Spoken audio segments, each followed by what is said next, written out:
Hi guys, and welcome to Lizzie Dean Makes. I'm Lizzie Dean, and this is the channel where we make, mend and grow our way to a big life on a small budget. Hi guys, welcome back. So today I'm going to talk to you about my New Year's resolutions and our zero waste setup ready to go into 2018. So I've got my pad with all my notes on here. There's quite a bit, but I'm going to whiz through it as quickly as possible. So the plan for 2018 is to try and go zero waste. So I've previously done a video on why we're doing this, so I'm not going to cover that here, but I will link that above. But what I want to cover today is all the swaps and things that I found and we've made so far, and how we're planning to head into 2018. So I've got a selection of things here, and I've got some things that I'm going to talk through. So if we look at the kitchen first, we're going to be using silicone baking sheets, which are like this, which are reusable in place of aluminium tin foil or parchment paper or anything like that when baking.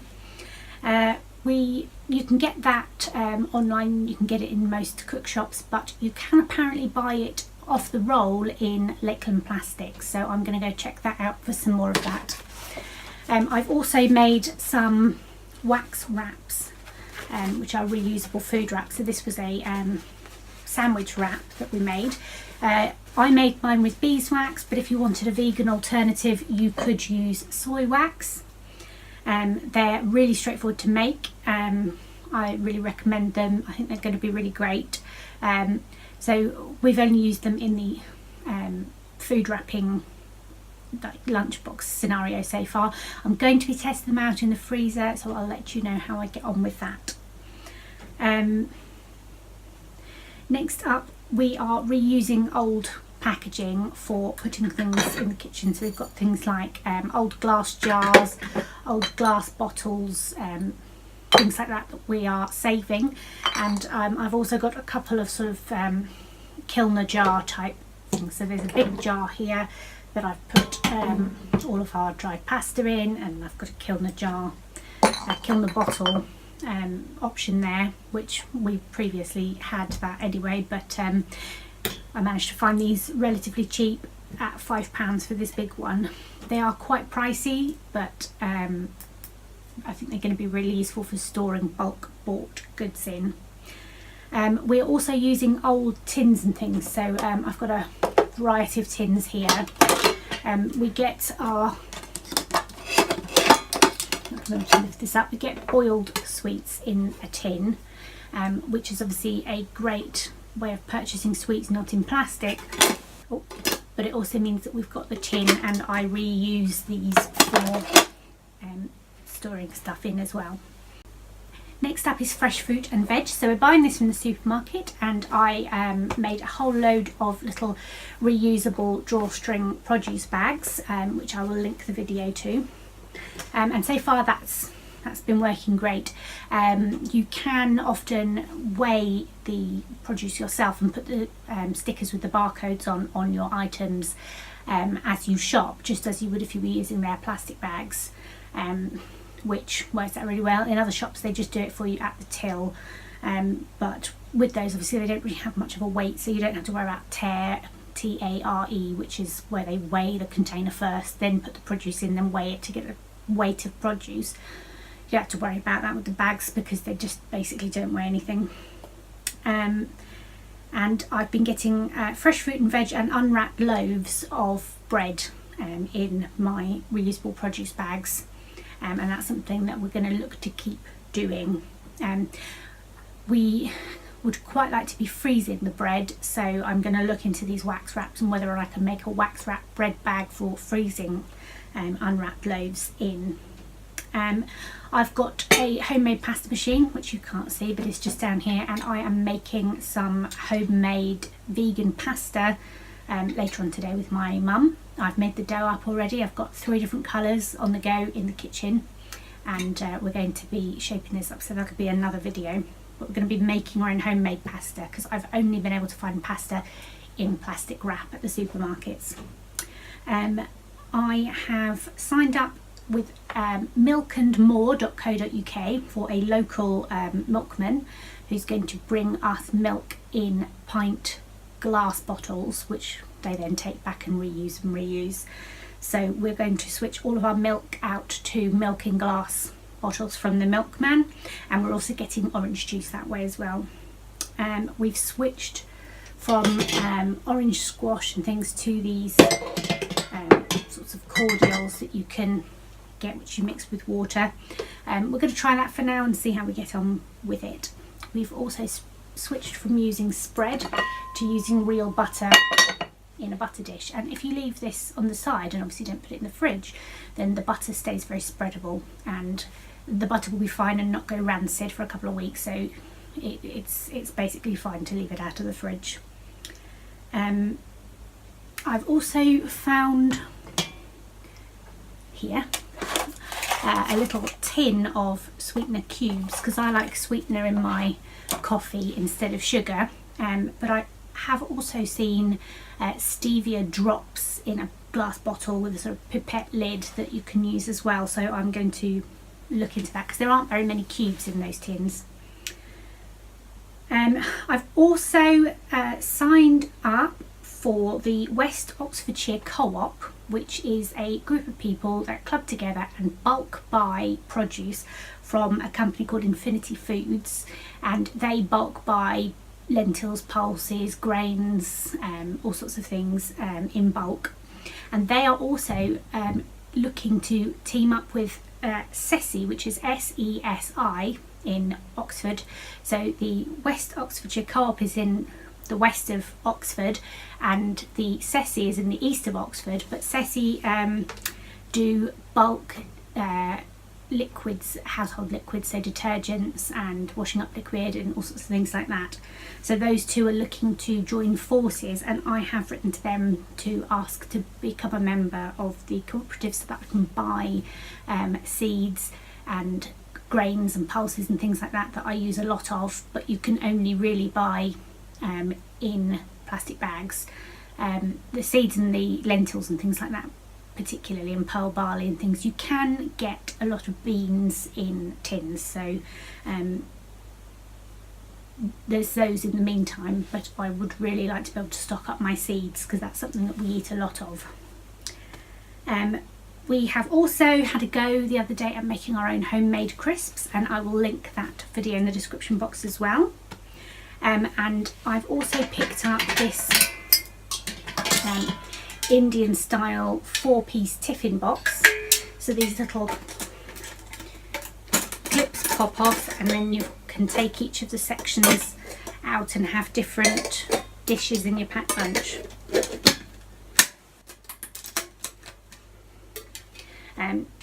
So that's an option. Now we did already have insulated individual tiffin boxes, because obviously this is stainless steel, it's not got any insulated property, so you can't keep food warm or cool in it, it will just be what temperature it is. But the insulated tiffin boxes that we've got for our lunches are very small, so they're not particularly ideal for doing it, so I thought I would get one of these as well. It's something that a lot of people have used. We haven't tried it yet, but we'll get back to you on that. And then I've also been out and had a look at sweets and chocolate, which obviously I can't live without. So we can get chocolates like this, which is wrapped in recyclable cardboard and then foil inside, both of which are recycled by our recycling here. And this is obviously a fair trade chocolate. And then we have got a old-fashioned sweet shop just a town over from us, where you can go in and you can buy in paper bags a weight of any of the sweets that you want.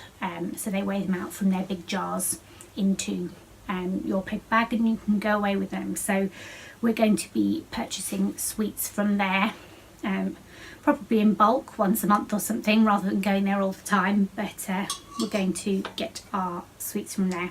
We've also got a proper coffee machine, and we can grind our own beans. There are lots of coffee shops around here that will sell you by weight coffee beans, so we're probably going to go down that route, although I much prefer instant coffee, which everyone thinks I'm a heathen for saying, but I actually prefer the taste of instant coffee to real coffee most of the time. So I'll have a look, see what I can find. Then that's the sort of kitchen things. Oh, and these unpaper towels as well that I did a video on, which I will also link below. So this is for cleaning up spills and things in the kitchen. Yeah, so moving on from food and into cleaning supplies. So I've purchased a couple of these wooden scrubbing brushes for doing the washing up. They've got these removable handle and head, so you can use the little head on its own or on the handle as you choose. We're not going to actually start using these until we have worn out our old plastic one and it's no longer serviceable, because there's no point just throwing that straight into the landfill when it's still got life in it yet. The next thing is we are going to switch to using cellulose sponges. So cellulose sponges are biodegradable, as opposed to the plastic sponges with the scourers on that we've got now. We're going to switch to using the wooden scrubbing brushes with cellulose sponges, which biodegrade. I haven't been able to find them not wrapped in plastic so far, but I'm going to keep looking out for those and see if I can find some.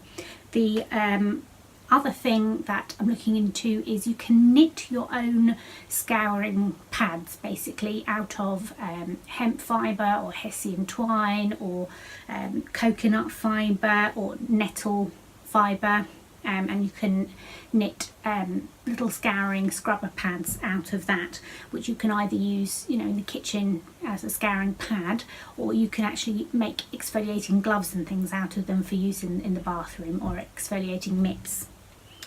And I'm also really have been wanting to for a very long time to wet my own nettle fibres for spinning. I've got a drop spindle and I want to spin my own yarn from nettle fibres that I can then knit things with. So seeing it all the way through the process from a plant to a finished knitted garment or item is something I've wanted to do for years now, so I'm going to give it a go this year, I think.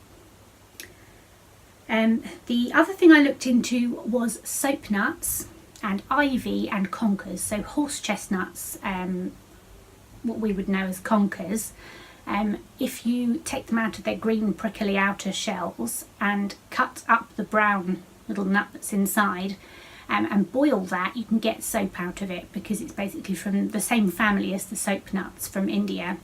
Apparently the soap nuts from India aren't particularly environmentally friendly or ethical, because it's raised the price so much that the people there can't use them anymore, and they're having to use chemical things, and because they wash often in the actual rivers and water supplies, that's becoming a very damaging problem caused by people wanting soap nuts to be environmentally friendly here.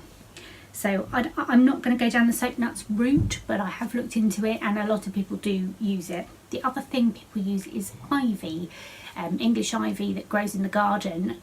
It's also apparently got saponins, the soap bit in them. I'm not sure how you would use that, but I'm sure you can Google it. So those are three options for sort of natural ways of extracting soap for detergents or shampoos or things like that from nature. I've actually decided to go down the road of the eco egg. So it's basically a one-time purchase of a plastic egg, I think it's plastic, with pellets inside, and one egg like this costs less than £10. It's got the Queen's Award for Enterprise, and it will do you for 210 laundry washes.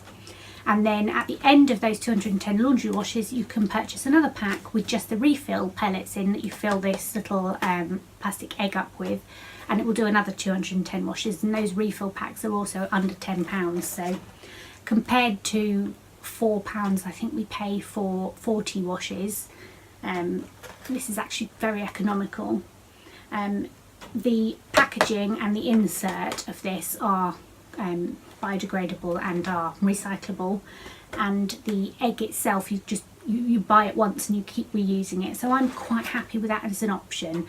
A lot of people have been using the soap nuts and things, but apparently for men's clothes or kids clothes or sports garments and things like that, where there's an odour element, they're not really up to the job, soap nuts. So that's why we're going to be trying this out, and I think this will last well for us.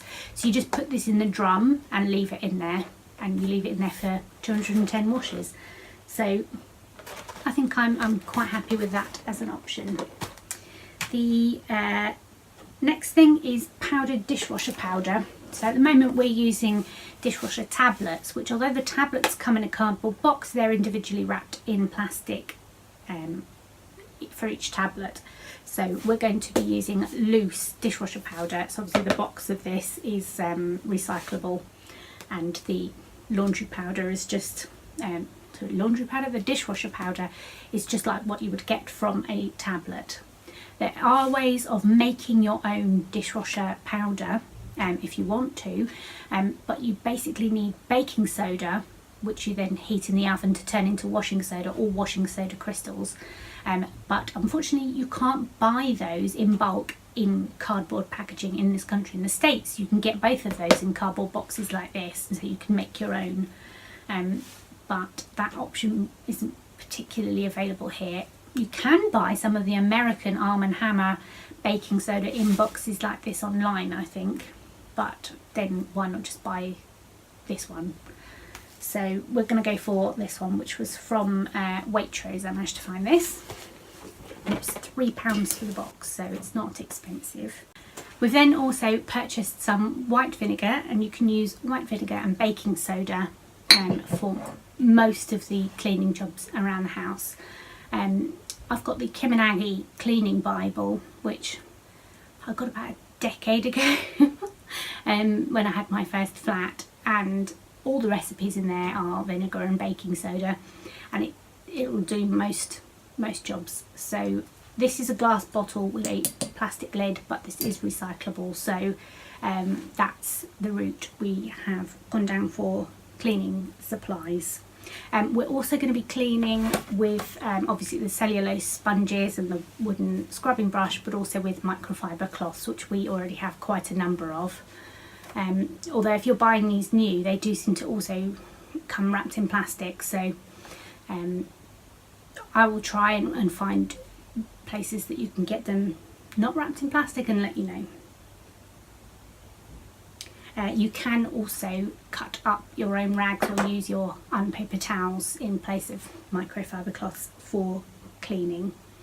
And obviously, as I said earlier, to do with the West Oxfordshire Co-op and Ceci, I will look into that for dishwasher soap. At the moment, dishwasher soap for washing up liquid is what I meant. So I will look into Ceci and what options they've got for washing up liquid.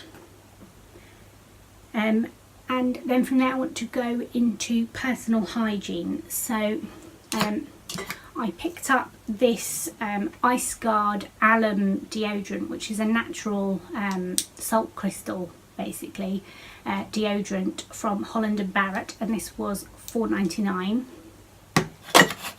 and apparently they last over a year. Those basically, you take the end of the deodorant and you wet it in some water and then just rub it on as you would a normal deodorant, and it works like that. So it's a deodorant, not an antiperspirant. The difference is that antiperspirants use aluminium based compounds that go into the hair follicles where there's two types of sweat glands, and the type of sweat gland that makes the sweat that smells, the aluminium sit in there and clog those up, so they sort of swell and no sweat can come out from the glands because they're too tiny. So it's not got that in it, so it's only going to stop the sweat that does come out from smelling, not stop you from sweating. and it does that by changing the pH of the skin, so that the sweat that comes out, the bacteria that live off that and make the smell, can't survive in the pH. So I'm not sure that James is going to go for it, but I think I'll give it a go and see if it's any good. Otherwise, the roll-on deodorant I currently use, you can get the ball out, which I have done with a spoon. Just pop a teaspoon in down the side and whack the ball out, and there are a whole heap of different roll-on deodorant DIY recipes that you can follow to reuse that same plastic rollable container again and again. So I'll have a look at those if the Allen stick doesn't work out. The other thing is I have been making my own shampoo bars and using soap and using soap on its own as well for shampoo with an apple cider vinegar rinse. So basically I've taken an old shower gel bottle, squeegee bottle, emptied it out and washed it, and I put in about an inch of vinegar and then fill the rest of it up with water and use that to rinse my hair after I've used the soap or the shampoo bars that I've made to wash my hair. I did get a new shampoo bar in the post, which is by Alfie and Bex.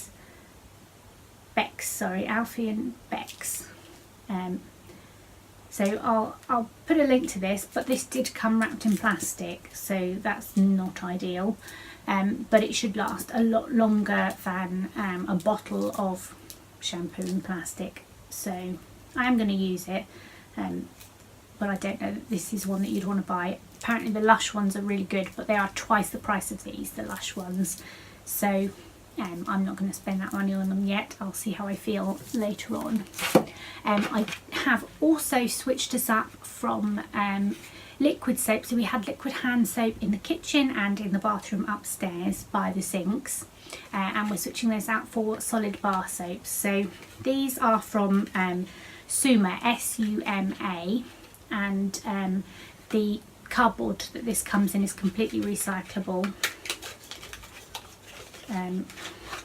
And then they come just loose inside, and this is grapefruit and mandarin. It was £2. But you can also, at a lot of craft fairs and things like that, you can buy unpackaged natural soap that's been made by small crafters, soap makers.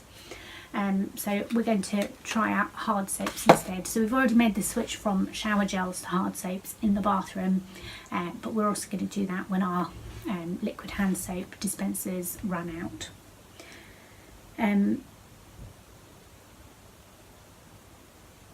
Another thing is that both me and James have switched over to using safety razors. So these are razors with just a metal blade that you switch out, and those metal blades can all be 100% recycled, as opposed to I was using the Bic plastic disposable ladies razors and James was using a Gillette Mach 3 with the disposable heads. So both of us were basically using plastic disposable razor parts, and now we're going to switch that out for just disposable metal razor heads that are recyclable. Razor blades rather. So that's been working quite well. James has cut himself twice with the safety razor so far. He said it's a bit of a knack to it for shaving your face, but we've got him a brush and a solid bar of shaving soap that he can lather up into shaving foam, rather than the one in disposable packaging that we were previously using.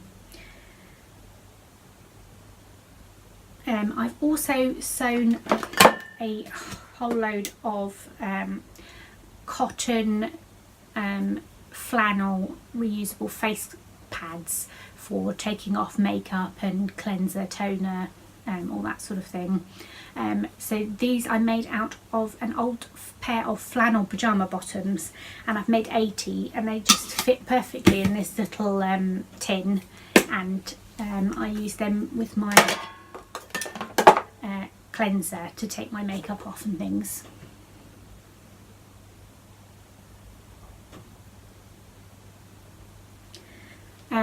I've also got these cloth sanitary pads, which I've got a video on how to make these, and I use these along with a silicone menstrual cup for female hygiene. I'm also going to be making a whole load of DIY cosmetics, so I already do quite a lot of these anyway, and I like these little tin cosmetics tubs that I can put things in. So I bought a whole load of these on eBay, and they were very inexpensive, but you could also say use old Vaseline tins and things like that.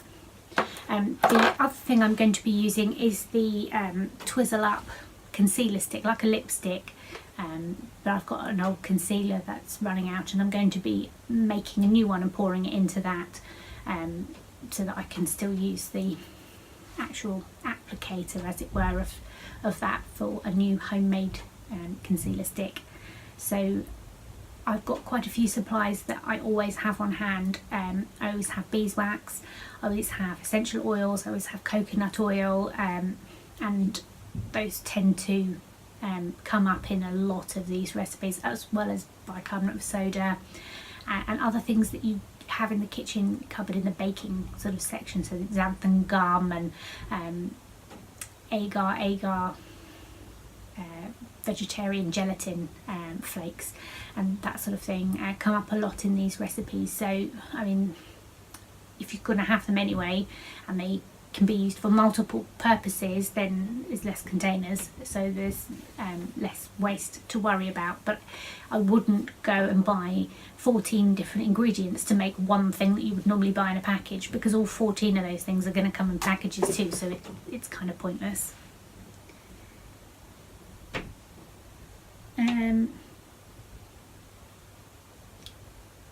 The only other thing really was that also those nettle fibre or hemp fibre or whatever exfoliating pads that you can knit yourself, or you can also get loofah which is a plant. It's apparently in the same family as the courgette, but you can grow those and then dry them out, and they make great scourers for the kitchen or for the bathroom, and you can buy those in boots. So you know, if you don't feel quite up to growing your own loofah in the garden, you can just purchase those. So the only other thing I wanted to mention was these. I don't think you can see this, but I managed to get Q-tips that are cotton and wood, so the actual sticks in the middle are wooden. I have wet ears. I suffer with vertigo and all sorts of problems. I was deaf till I was 4 basically, and then I had grommets, but I always have wet ears and it drives me insane, so I couldn't get away, I don't think, with one of those ear picks that people buy, which is a one-time purchase, basically reusable cotton bud. Apart from it doesn't dry your ears out, it's just for cleaning out wax. I don't have a problem with wax, I just have water and it drives me insane, so I'm going to stick with cotton buds. But I found some with wooden sticks, so they do come in a plastic box, but the sticks are wooden instead of the plastic sticks. And the problem with the plastic sticks is because they are small and they can get through cracks and things, they will be plastics that just get away and don't end up in landfill, but end up clogging up rivers and oceans and things like that. So I'm just going to switch those out, and I can probably reuse that plastic box anyway. So that's about it for now. So happy new year to everybody. I hope you've had a wonderful 2017 and wishing you all the best for 2018. I hope you've enjoyed this video. If you have, then please remember to give it a thumbs up, and if you want to hear more about our zero waste journey in 2018, then make sure you hit the subscribe button and the little bell notification icon so you get an alert every time I upload a new video. Thanks for watching, guys. Bye.